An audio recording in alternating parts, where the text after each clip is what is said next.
So now I have my traced version of my aquatic animal on my book page. And if you have some stray marks, you can carefully just erase them because you are working with pencil, but be careful not to tear your paper up too much.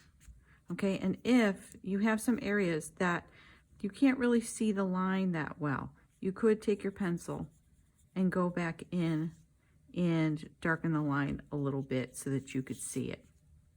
And at this point, you can start using pen.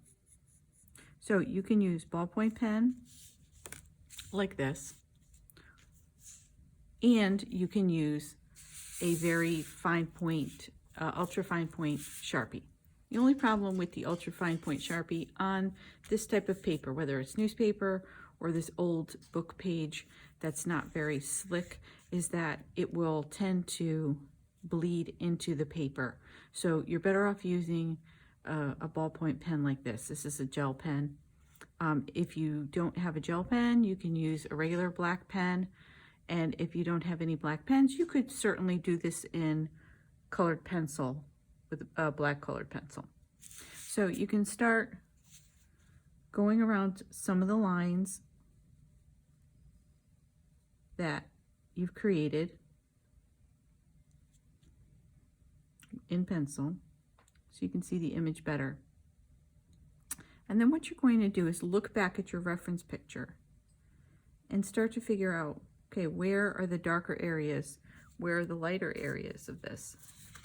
So on my final one, some of the undersides of the tentacles are darker and it's a little bit lighter on the top. And you want to, when you're doing this, look at using the text as a mid-range value. So you're going to create the dark values with your pen and leave the light and the mid-range values as the paper. So some techniques, just as a refresher, the ones that you have the most control with are stipple, which is the small dots. And remember that if you want an area darker, you would have more dots in that area because less of the white paper is showing. So it's going to look darker. And again, this one you have much more control because you are making small dots and you're really taking your time to add these dots in. And if your pen's not working by just making a dot, you could make a small little mark and that would be okay too. So stipple, and then you can do hatching lines, so lines going in one direction. And the same thing would be true. The less lines, the lighter the value, more lines, the darker the value. So as you see here, I'm layering the lines in this area, so they're getting darker. The value's getting darker, and as I go up, I've got less lines, the value's getting lighter. And then you would do the same thing with cross-hatching.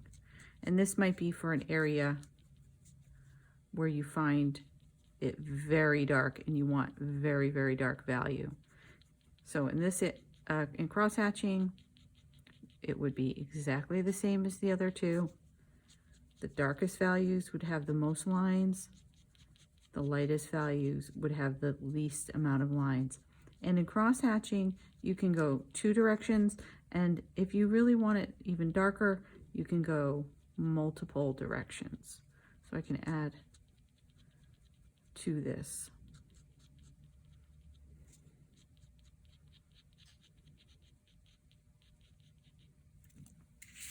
So you're going to continue working on your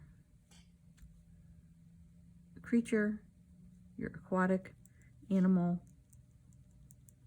until you get to a point where the pen looks complete. So I've used some stipple, and then where I wanted the darkest, I used some hatching And then I used the mid-tone paper in the lighter areas.